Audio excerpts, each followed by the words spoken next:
Okay, so should we get going? Sounds good to me. Yeah. Okay, so hello everyone. Firstly, we just want to apologise for the technical problems we had earlier with Big Marker being down, but we are back now and we'd like to thank you for coming back and joining us. Okay, so welcome to Learn Lounge by Springpod. If you're new to Springpod, we are a careers platform for young people who are looking to make more informed decisions about their future. And starting today, we will be having real life careers advice from people who are big people in different industries, in different walks of life. Now and also, if you are at home watching this live, you have the opportunity to send in your questions and have them answered by our guest speakers. So my name's Hope, I will be hosting today's session, and we are incredibly excited to welcome our first speaker for Learn Lounge. She's a world record holder and one of Britain's best adventurers. It's Anne Daniels. Now, Anne's got a very exciting life story she'll be telling you about in a moment. But let's just give some background on Anne to begin with. So, starting off as a mother of young triplets and no experience of outdoors way of life at all, she was selected from over 200 more experienced women to take part in her first trek or expedition to the North Pole. And since then, she has worked with the likes of NASA, the European Space Agency, and has loads of different projects lined up. Now, we are very proud to have Anne speaking with you today via Learn Lounge. So we'd like to welcome you, Anne. Welcome to Learn Lounge. Hi, thank you, Hope, and thanks for bringing me in here. It's been already a bit of a learn lounge curve this morning, but I'm thrilled it's all working. So what I'm going to do is I'm just going to share my screen so that you can see my slides and talk you through my journey. I'm not necessarily going to talk to you about how to become a polar explorer, but just how to work and get where you want to work, to have the courage to follow your dreams and go for your career. Don't let anybody tell you that you're not able to do it, but it will take hard work, more than likely. So bear with me while I share my screen and we'll go. Hang on. Desktop.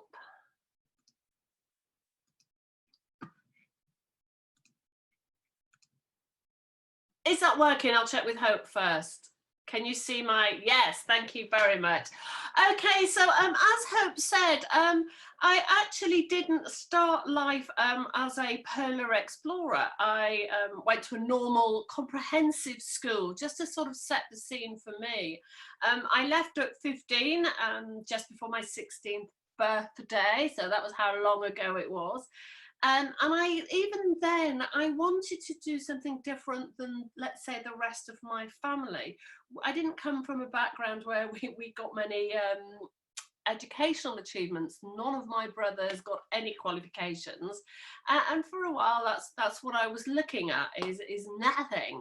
But I knew that actually, if I wanted to change my life and do something worthwhile, it had to start at school and work. So I did. I worked really hard and I came out with a clutch of really good grades, GCSEs. And then I thought, well, I don't want to, in those days, most girls that had done quite well, whereas I'm from my background, went to be a secretary. But I didn't want to do that. So I put a plan together to do a job that I wanted to do. And it happened to be in the bank.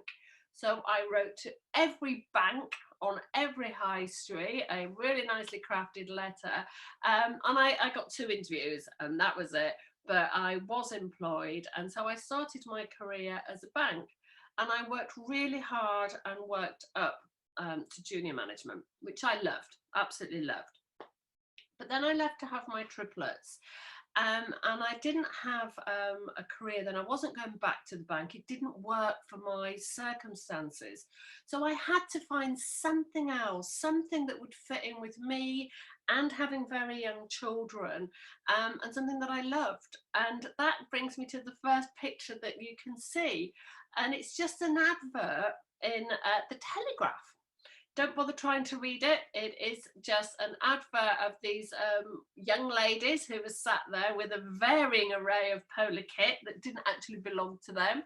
And they were asking for ordinary women to apply to be part of the first all-female team to walk to the North Pole. Now, there was every reason that I should not have applied for that expedition. I had never had walking boots, I'd never skied, I've got 3 18-month-old children. But if you stop yourself there, I can't do this, I can't do that, then you're right, you can't. But if you just try, then there's a glimmer of hope that maybe you'll make it, or maybe it will take you some other direction. So I applied and I went to Dartmoor in Devon. I lived in Somerset. Around 250 women applied for this selection. When I turned up on Dartmoor, it pretty much, that is one of the pictures, it was dank and miserable. And I would say out of all the women that turned up, I was the only one who had done nothing. I was completely inept. I didn't know what I was doing. I had borrowed all my kit because I couldn't afford to buy it. And I was outclassed. If they had chosen the team that weekend, I would not have got on it. But what they did is they got us all together and said, okay, we're going to choose the team in 9 months. So if you want to come back, you can come back. And that was when we'll choose the team. So I had 2 choices because I just wasn't good enough. I either worked really hard and got the skills, because positive thinking on its own is not going to get you anywhere. It's a great attribute and you have to be positive. But actually you need the skills and a plan and to work towards it. So I went home. I got the local gym that sponsored me, and they had a creche. So I put the children in the creche and I learned how to get physical fitness and built my body up. And then I had friends in the military and I spent a lot of time with them, and they taught me how to read a map, how to pack a rucksack, how to perform in teams and on Dartmoor. And I would talk to them when the children were asleep or in any spare minutes. And by getting and listening to other people and working hard, over the 9 months, I built up a skill set that I didn't have. And I went back down to Dartmoor and they had 4 days of hell. And instead of being the bottom of the pile as I had been on the first weekend, I actually could perform. I was part of the team. I could do what they asked me. And I'm not saying that I was the best of all those women, but it was the fact that I'd done the hard work, I'm sure, and was now a real participant there, that it was my skill set and my ability to go for it that got me on the team. So at the end of that selection weekend, I couldn't believe it. I had been chosen to be on this first expedition. Now, this was a relay expedition, so we didn't go all the way to the North Pole. It was 5 teams of 4 women with 2 guides. I was on the first leg of the journey and I went out to the Arctic to meet the guides, and they were a little horrified that I couldn't ski either. Which was quite important for a skiing expedition. So we were in a community, and whilst they were having dinner or doing what they want, I just went outside and learned and put the effort in. And it wasn't really great skiing, you just pulled a heavy sledge. So I managed to get the skills, and we set off from Wadhunt Island. It's up in the high territories of Nunavut. I was on the first leg, so team A. And it was here that I fell in love with the Arctic Ocean. It is beautiful. It's not flat. It has boulders of ice all mixed up. And as you're walking towards the North Pole, you're hitting ridges of ice like that you can see on the picture, or you have open water, or the colours are quite amazing. There's the blues of the ice, the white, the dark black water. And then also, as the ice splits, because you're walking on an ocean of splitting ice, and a new piece of ice starts to form on the water, the wind catches salt crystals and makes flowers. It is an amazing place. So it was here that I knew what I was meant to do for the rest of my career. Team A, we were the first on the ice and we were on 17 days. We passed the baton to Bravo Charlie Delta, and that is Echo on the 27th of May, who reached the North Pole. We were the first women's team to do it. I wasn't at the North Pole on that occasion. I was back home, but I felt the achievement because I also believe a team is what makes it happen. And so from there, 5 of us said, this is what we want to do. We want to do something else. So we put together, 5 of us, an expedition to go to the South Pole. Again, we learned about Antarctica. It is a landmass. We learned about the weather, where the crevasses are, how to navigate with the sun. And for the millennium 1999 to 2000, we crossed the whole of Antarctica to arrive at the South Pole. We were the first British women to ski there. But the expedition that I really wanted to share with you was the North Pole expedition, which was a world record. And on that expedition, we had to raise funds. So we had to put a plan together. We had to get people to believe in us. And then we had to execute this expedition. And so that was the first hardest bit that we had to do. And by just writing many, many letters to lots of people and putting a business plan together, actually, we made it work. So we got the funding. I asked Caroline Hamilton and Pom Oliver to join me because getting the team together was great. And our first decision, if you will, was where to leave from. You had to leave from land to do a full North Pole expedition. So we left from Ellesmere Island, Wardhunt Island, to go towards the North Pole. Greenland and Svalbard, actually to walk to the North Pole, because the ice moves so fast, it will send you off, you can't get there. So we chose Ellesmere Island. That piece of blue looks really tranquil, but actually it was the most difficult journey on earth. It was hell. For the first 27 days, we were stuck in storms. We had 3 lots of storms. We had temperatures between -46 and -58 Celsius for the first 27 days. We really just had to keep going. We were surviving. And people say, did you want to give up? And I would say, yeah, we did. But if we gave up, we would never have made it. Our faces froze, our eyelashes froze. And when we went into the tent at the end of the day, it was still abysmally cold. We cooked on 2 small cookers and we melted the snow and the ice, and we made dehydrated food and tea and coffee. And we took nothing. If we couldn't eat it and we couldn't pull it and it didn't help us, it didn't get into our sledges. So we really thought about that, and we didn't wash for 80 days. We didn't change our clothes. We were really back to us and what we needed. Lots of things go wrong in our lives, and some things we had expected. This ice sheet, when we went to bed one night, wasn't there. It was flat on the ground. And as we slept in our tent, it rose up and broke a whole sheet of it. All the ice around us began to break. So we had to go into routines and get out of there, because this was our lives, not just our jobs that were at stake. And so we went into a routine. We worked together. I threw everything out of the tent. Pom grabbed it and threw it into the nearest sledge. And Caroline just looked to let us know when the last second came and we had to get out. It took us a long, frightening time, but we did get out.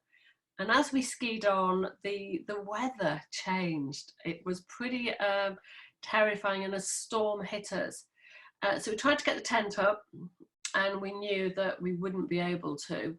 So we put the material on the floor, put our sledges on top of it, and we just slept under that tent material for 3 days. And I think it was during those 3 days, as the wind battered us and we couldn't talk very much, that it's at times like that when you have to let go of the things you can't control. We couldn't control the weather, we couldn't control the cold or what was happening. All we could control was how we dealt with it. And so we were in it together, and actually all we had to do was just hold on, breathe, keep alive. And then when the sun came out, which it always does, all bad things come to an end, we came out of the encampment and actually we just took a day off.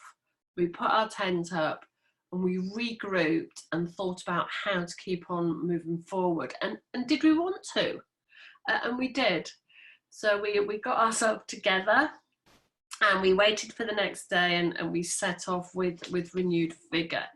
But whilst we'd been under the tent material, we'd got frostbite. Caroline's, we were moving slowly, and Caroline's fingers were really bad. That's a picture of when they're much better. And so what do you do when you've got problems and you're hurting and you can't perform? I mean, I literally had to put her clothes on in the morning and pack her sledge up and strap her in. Well, it's easy to get down in those days and think this is not possible. But actually what she did, instead of thinking about the things she couldn't do, she thought about what she could do. And what she could do was pull a sledge. So Caroline pulled from the front, and Pom and I were often going over ridges, hoofing it from the back. The terrain going to the North Pole is pretty horrific. It's not just wave upon wave of ice, which is why I talk about this. You're going through a mashed area of ice and snow. You're pulling heavy sledges, and because it moves, often you're moving forward or going north, which is where we were going, and the ice would pull us southwards. So we were going 2 steps forward, 1 step back. It was truly horrific. And as well as Caroline's fingers, Pom's toes were also frostbitten.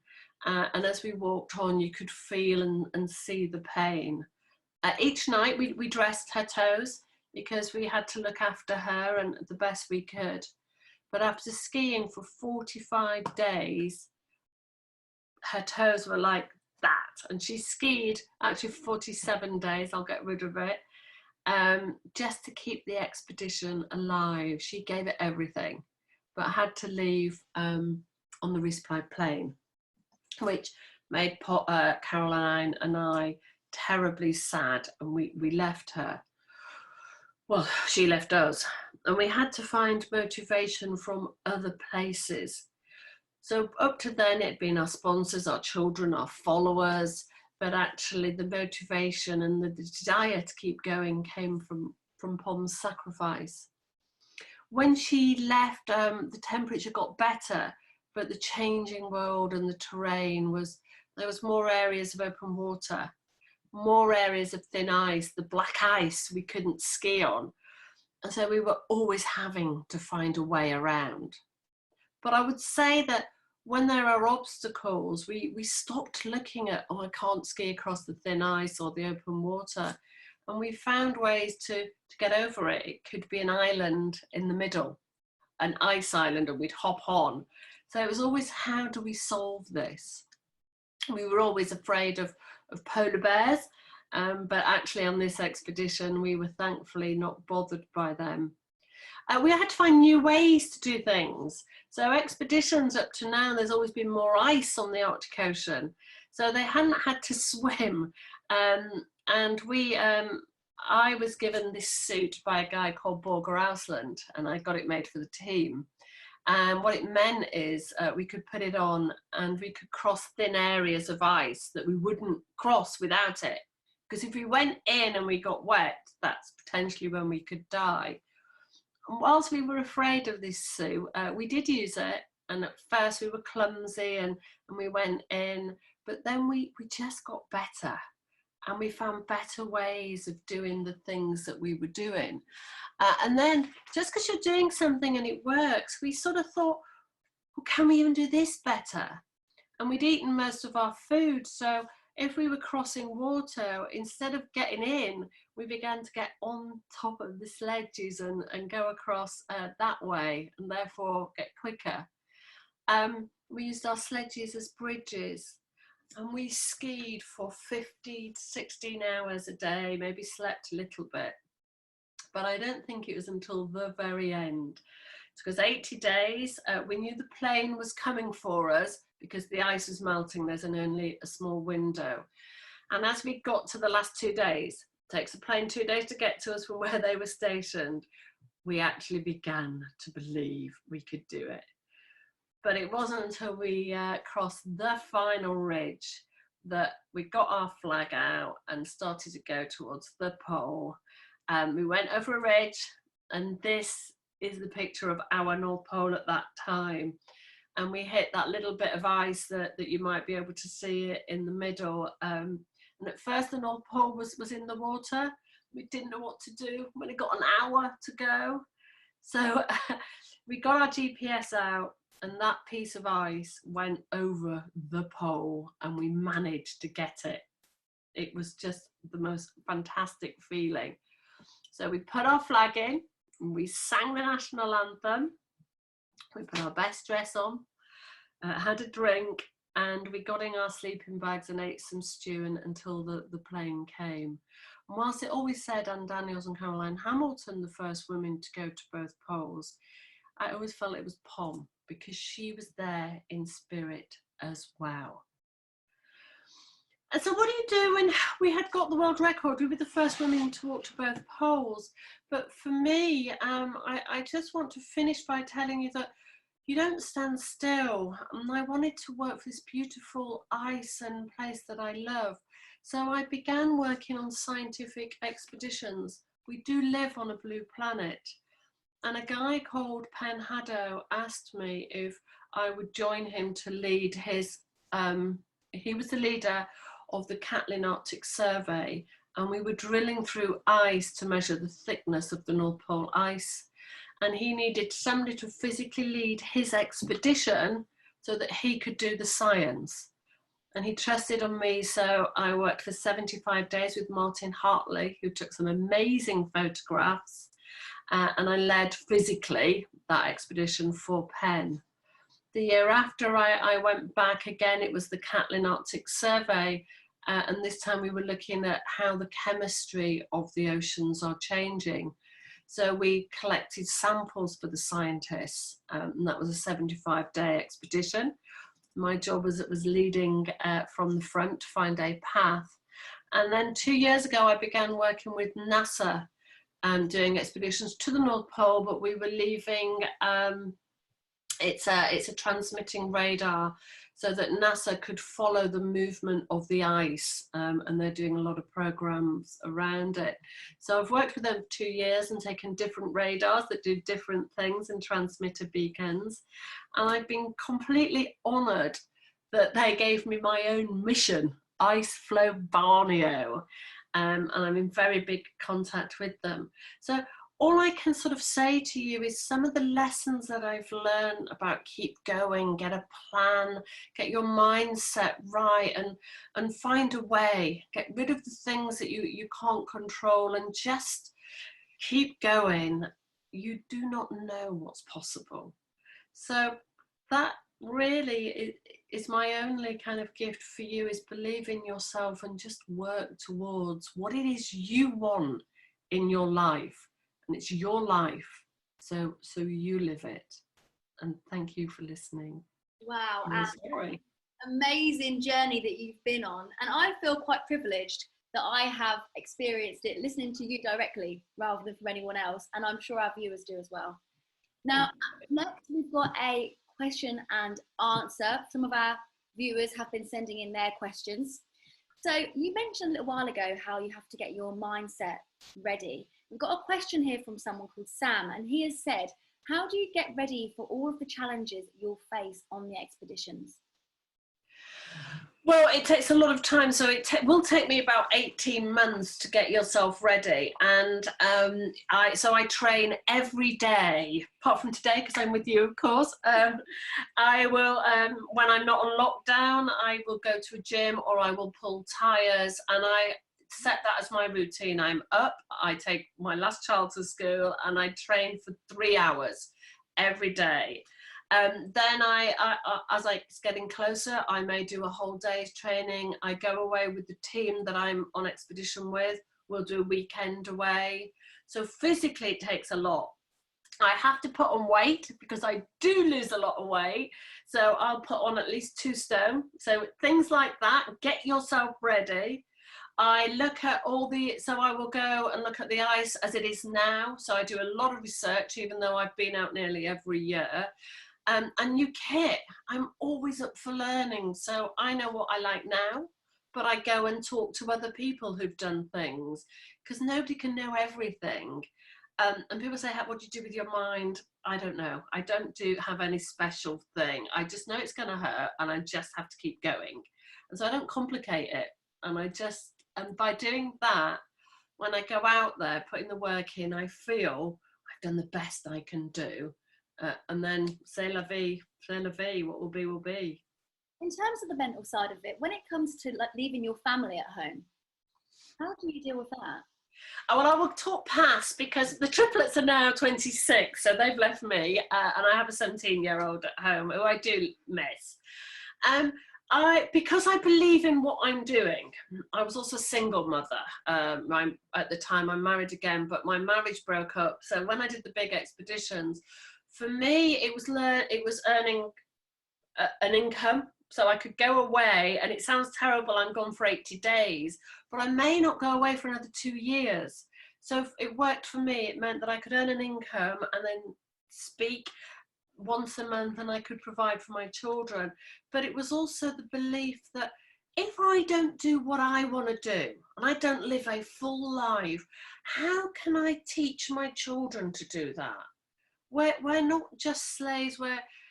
It worked for me, and because I believed in it and I felt it was giving us a good family life, it meant that I could leave them, and I was all right with that. I was sad, but I'll be honest, when I left them, I was terrified and I cried and I missed them. But as soon as I walked through the departure lounge at the airport, I put them to one side and I concentrate on the expedition, because that's what I had to do. And I didn't really think about them much until I was on the ice, and they'd come to me and they'd help me through in my head. They must be so proud of you now. Sorry? They must be so proud of you now.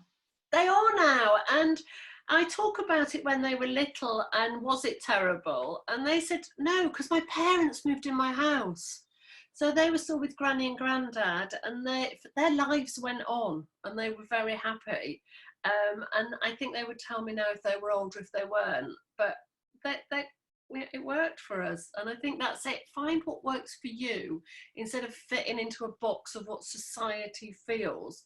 And I knew when I came back from expedition, I could be with them 24 hours a day. I was off every holiday. I took them to school every morning and afternoon and evening. And not many people can say that either. So it was okay for us. And their mum had a cool job as well. Yeah, they got on TV and everything. I've got another question here from Javier. Sorry if I said that wrong.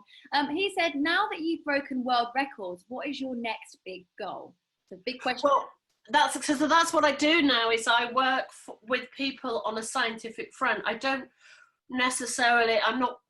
go and do the records anymore. So now what makes me passionate is going out there, and scientists work at the extreme ends of the world. So I definitely don't want to be rude about them. But what most don't do is pull a heavy sledge across an Arctic Ocean. They don't have that skill.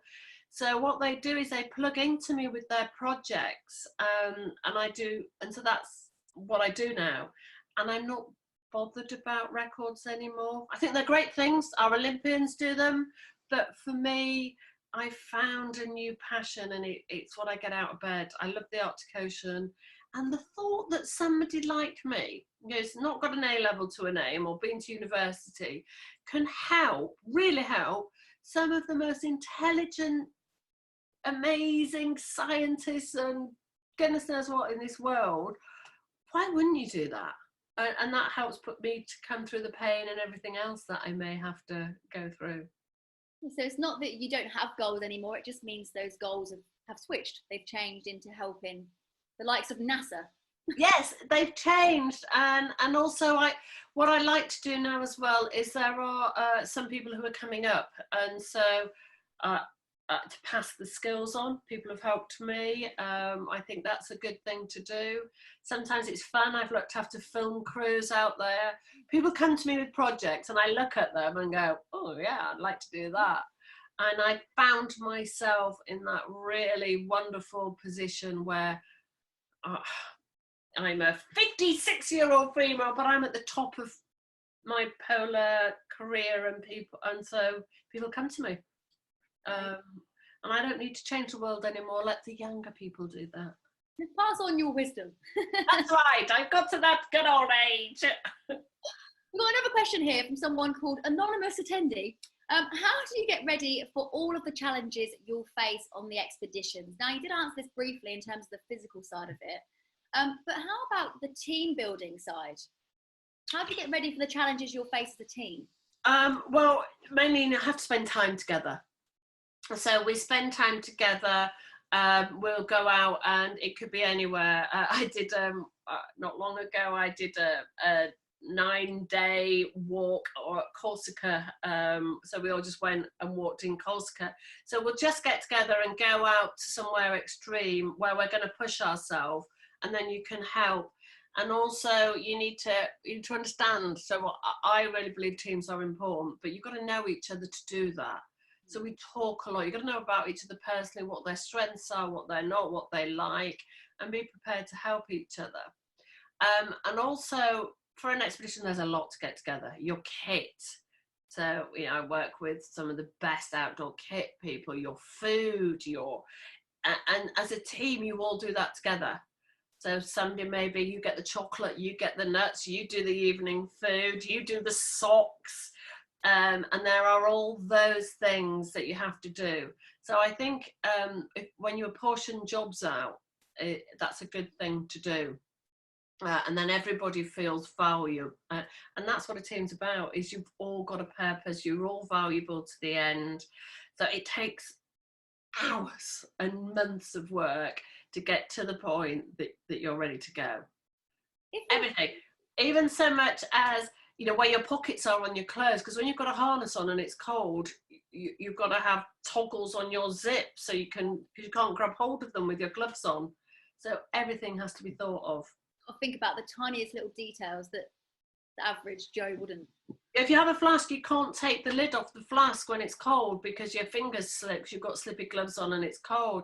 So I will get super glue and super glue matches all around the lid, and then put a bandage on the top and a bandage around the flask so that you can crack it.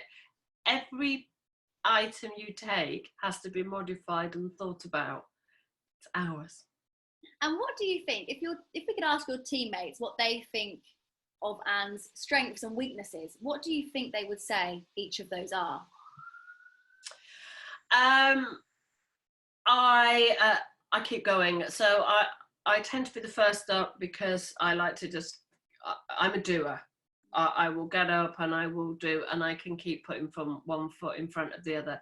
So I think physically, it's not that I'm necessarily the strongest or the most skilled. I do just keep going. And I hope that I care about my team. I will. That to me is, I care about them. I care who they are. I care how they're getting on. I don't expect everybody or myself to be at their best all the time. So hopefully that would be the two things. My team come first and who they are, and I'll keep going. It's nothing really that great. Very resilient from the sound of it. That's exactly it. And I can navigate with the sun and all those kind of skills that I need, but I found them out and I've worked at them. I'm a hard worker. Not necessarily the best at everything, but I will work hard and keep going. We've got another question here from someone, again, who's anonymous, and they've said, what's it like working for NASA? And how did that even come about? How did that start? Oh God, it was so cool. I actually was asked to do a different expedition. So I was helping a different expedition who were working with NASA. And I turned up. It wasn't my expedition, and they were working with NASA. But just before, so here we go. Just before we were about to set off, I was then with all the NASA people, and it'd all been planned, and they were going to fly over us. And so let me explain what we were doing. We were measuring the thickness of the snow, and they were flying over us on their ice bridge program with their NASA jet, and they were going to use their instruments to measure the snow thickness. Ours were actual measurements with a ruler type thing. So we were helping them calibrate that their instruments were correct. Quite a cool thing to do. But as they were talking to us, I'd only just come in, I'd just landed, and I said, well, what if we move? And in the ice moves a lot, and you're like, you know where we are in the morning, you might not know where we are by 2 o'clock in the afternoon.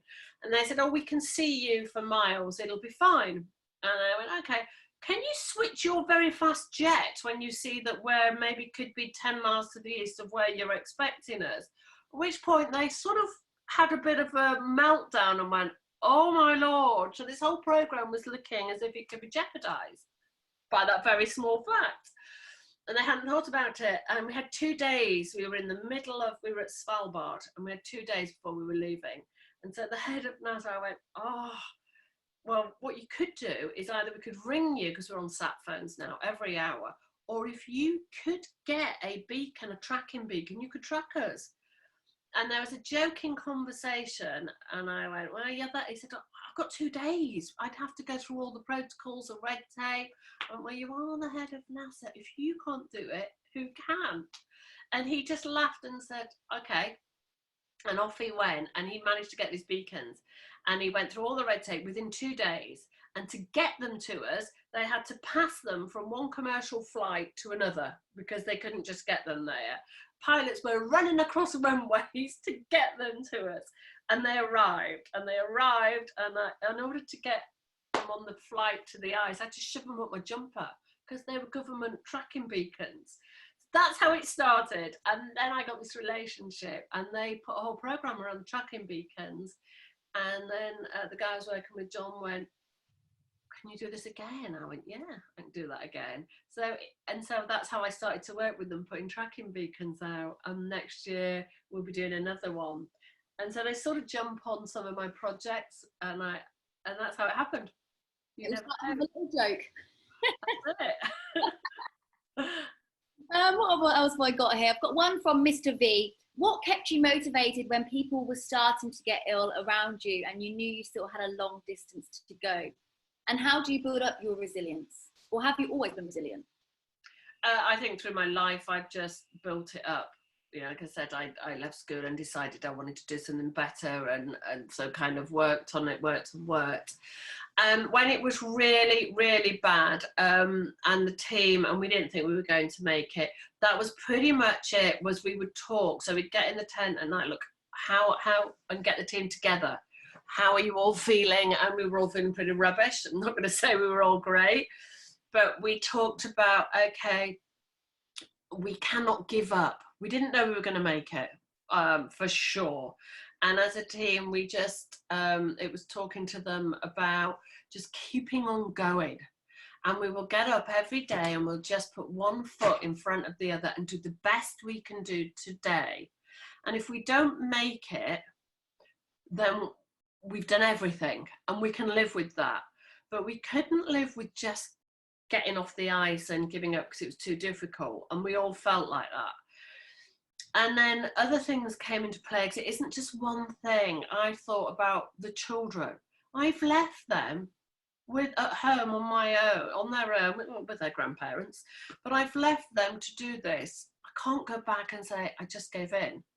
So it didn't necessarily become about we knew what we wanted to do and the vision was still there, but it became about just doing the best today and tomorrow and the next day and seeing what would happen. The sponsors that had paid so much money again, if we didn't make it, we had to have given everything. So that was how our resilience was coming in, is these people have relied on us and we have to do the best we can do. And then on top of that, when Pom got frostbite, we'd done the best we could do for them. We then began to do the best we could do for Pom. She gave up her dream and kept going so that we had a chance, and we can't let her down. So I think you bring it from anywhere. There were other thoughts I had, because it didn't always work, that didn't always do it. Things like, I chose to be here. Nobody put me here, so I chose to be here. And again, the girls on the team, how are you feeling? What do you feel? Oh, this is awful, but we want to keep going.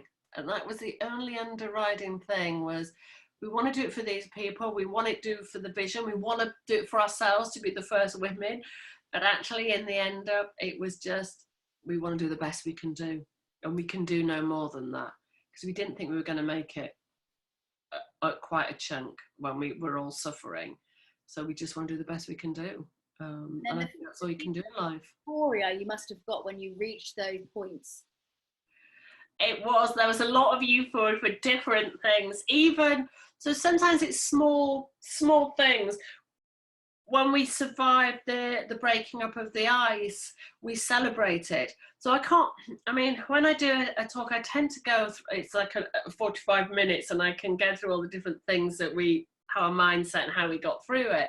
But there are a few things like the ice, when we managed to get out of that difficulty, we celebrated just because we'd done that. How amazing are we? Look, we've survived.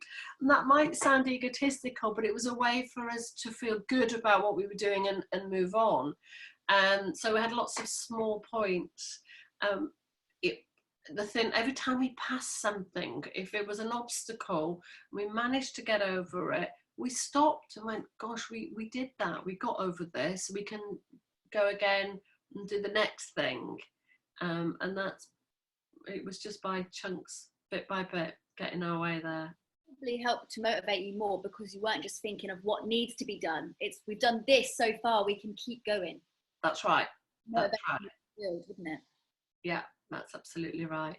Okay, we've got another question here, which links into what we're currently going through in the world right now. So, being in isolation in the poles, do you have any advice for us now we are in isolation at home? Yeah, I do, actually, because I'm in isolation too now, and I'm a real outdoorsy person. I'm always outdoors. So I think there are a few things that I find help me. Is I'm in here not doing anything. That's not true. I've done a bit of volunteering, and I shop for my neighbours and do all those kind of good feel things. But I'm in here mostly. And I'm in here because I want to do the best. And the best I can do is not go out there and start getting myself infected and going to the NHS. So it's finding a purpose and finding it's okay to do this. So number one, it's getting my head in the right place of, it's a good thing that I'm doing. It's not my turn to shine. It's the frontline people, and I can help them by just not infecting myself. So that's my head. And then on the actual physical day-to-day things, I get up and I get dressed and make my bed. That's, it's important to have a routine and not just let everything go. I work on my computer. I'm writing a book. I'm working with some TV people. So I just set the computer and work.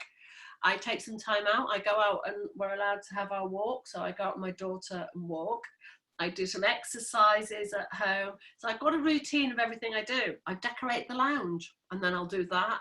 And I think by just accepting, it's what can't you control?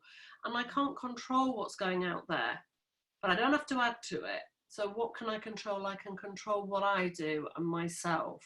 And I can help some of my neighbours. I contact them and I do quite a bit of social stuff. But for me, it's the routine. And if I keep to a routine and every day I'm not just sat there bored and not knowing what to do, then that helps. And knowing and just stay safe. And know that by staying safe, you're helping other people. Yeah, I think there's a lot of pressure on people, aren't there, to do different things and make sure you're achieving all these different things. But really, just being at home, you're doing one of the biggest jobs of all. Yeah, you are. And find something that enjoys, because I've got other people. So again, it's what works for you. I'm not creative. The thought, my sister-in-law crochets and knits, so she just does that. And I say that like it's not a good thing. I think it's great. It would drive me absolutely mad because I'm not creative and I would be bored. So again, it is thinking of things that you like to do, something new. And I guess especially for the kids, and I say kids because I'm 53, I call my 26-year-old kids, please don't think I'm being rude, is now's the time that you can still learn, you can do a lot of stuff. I know there's a lot of online schooling. You could, if you just, you might not know what you want to do, but if you have a thought, I'd quite like to do that for a career, then spend this time to find out about it, to get your skills to help you. This could be a really good time to learn the skills, to do the research, to contact people on LinkedIn that might do the same work as you, because reach out to people because they're also at home thinking, what am I going to do and can I help somebody? So use this time wisely. I'm, now looking at retirement, so I don't want to do all that, but you can. You really can use the time really wisely. And I have to ask, Anne, you just mentioned that you're writing a book. Can you give us any more details about that? No, I can't, because I am writing a book and I've written most of it, but I can't do anything with it because the thing that I can't talk about is I'm working with a TV company and I can't bring the book out until that's done or not done, whatever happens. And that's the thing that I can't share because it's always very secret until it's been commissioned, until it's been filmed, until it goes out there. So maybe another 2 years, because what I didn't realise is when you're working with this kind of thing and production companies and distributors, it takes forever. As you can, they've got to write it, they've got to get the actors, they've got to film it, they've got to do whatever they're doing. So no, I'm really sorry. I am involved in. It might be a long wait, but a very exciting. A long way, yeah. Okay. I've got another question here from another one who's anonymous. Do you ever feel scared or like there's a challenge that you couldn't overcome? I do feel scared. And what are the fears from? Are they fears from seeing bears, or is it fears of frostbite, or is it just fears of not being able to achieve? Yeah, that's that you've hit it on the head. Is I'm always asked, and I always ask on my team, what are you afraid of when you're going for a head? It's not the bears, and I have had encounters, and they're terrifying. And when you have them, they're quite frightening. But you go into what you have to do, so you don't sit there and let it overcome you. My fears are always the softer fears. What if I let my team down? What if I don't perform? What if I'm not good enough? Those are my main fears when I'm going into something, because I know I've done the work and I don't think about the bears, the cold, the bad eyes, because I'll deal with that as it happens. And if I thought about it, it would overwhelm me and I probably would never do it. So I've got I have what I call my little boxes, and I put things in them and don't go near them, and then I deal with them.